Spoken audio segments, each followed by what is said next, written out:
What's going down, y'all? Welcome back to another video. Now, if you can barely understand me throughout the video, I'm severely under the weather. My nose, my chest, my throat is all clogged up, so I apologize in advance for that. I just wanted to film this and get it over with and get it out to you guys. So today we have a haircut video, another fade video, but more of like a transformation, how to deal with widow's peaks and receding hairlines. Now, in my client's case, his case is more like a massive widow's peak than he is receding, but there are a few light spots on his lineup that we have to deal with. And I was hesitant to post this video because there's a lot of people out there, a lot of barbers out there that have their own personal preference on how to deal with widow's peaks and receding hairlines.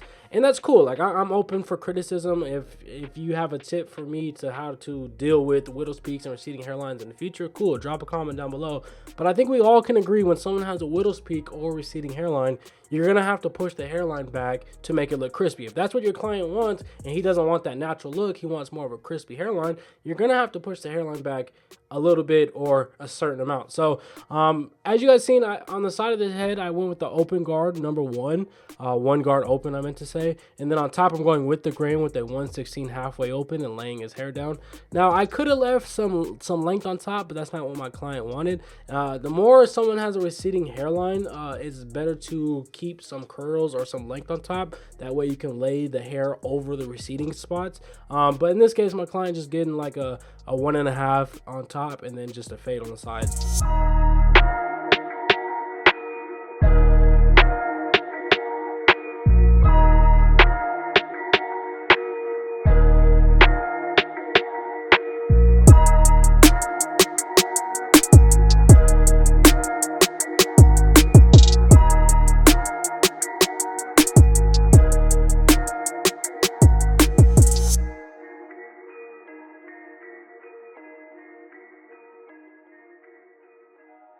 And as far as the fade goes, it's the same exact technique as all my other fade videos, so I'm just gonna breeze by this. I'm gonna fast forward it because I want to get to the lineup portion, which is the whole purpose of me doing this video.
to the facial hair, I was going to talk you guys through this, but I want to save that for a different video. I'm trying to find the perfect client with the perfect facial hair because I want to explain how to do a beard, a goatee, mustache, all in one video, and really take you guys into detail on how I do that.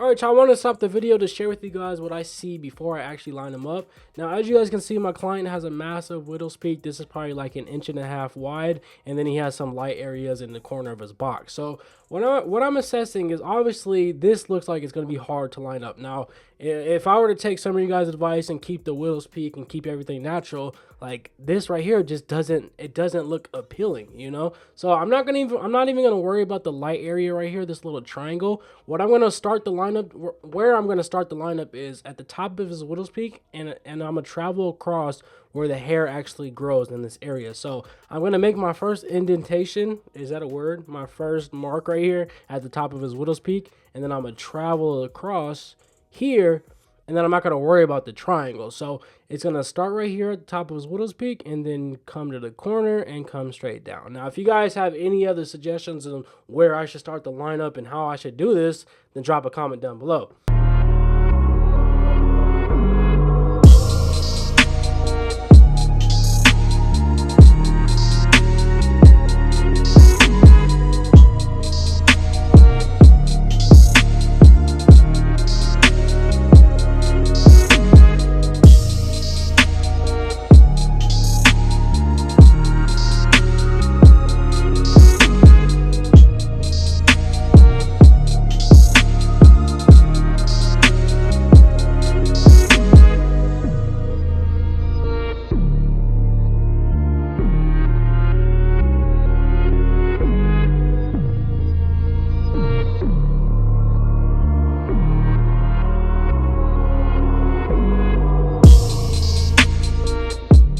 Alright, y'all, let me stop this video one more time to assess what I just did into detail. Like I said, at the top of his widow's peak, that's where I made my first mark, and then traveled that line across and straight down. Now, I didn't even touch the light area at all because I knew once there was a lineup in place, this was going to blend in naturally. Now, in some people's case, even if you put this line in, there isn't hair that's light enough, or even hair at all, that you can make it blend naturally. I am going to add fibers at the end of the haircut just to give his hairline a more fuller, darker look. But even if I left it like this light area isn't really screaming like, yo, I'm receding. You know what I'm saying? It blends naturally once there's a lineup in place. So once again, I just made my first mark at the top of the widow's peak, found some hair that traveled across evenly, and then came straight down. The rest is going to blend in naturally.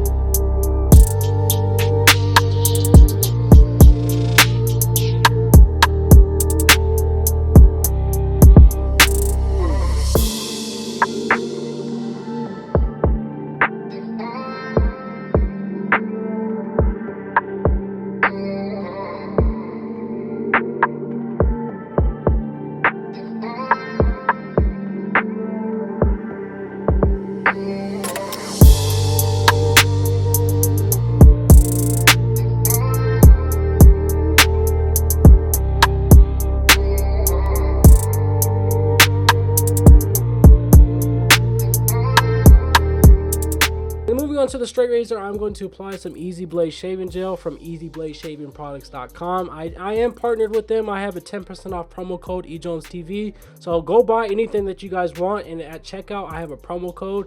Just type in EJonesTv and you'll receive 10% off your whole purchase. They have beard cream, beard oil, shave cream, gel, pomades, anything that you guys need to take your game to the next level. ezbladshavingproducts.com.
So in the clip after this, you guys will see me apply some hair fibers, and that's only to add some darkness, add some fullness, add to the sharpness of the look. But as you guys can see in this clip right here, my client's lineup is looking natural and is looking sharp without the fibers. Now with the fibers, never add too much because I don't want my client's hairline looking fake. I'm just applying the fibers to, for one, give my client some more confidence. You know what I'm saying? If your hairline's looking dark, it's looking full, you're gonna feel good about yourself. And that's really why I'm doing it. I don't need to justify my skill or justify the haircut by adding fibers. I just did it to add to the fullness of his hairline.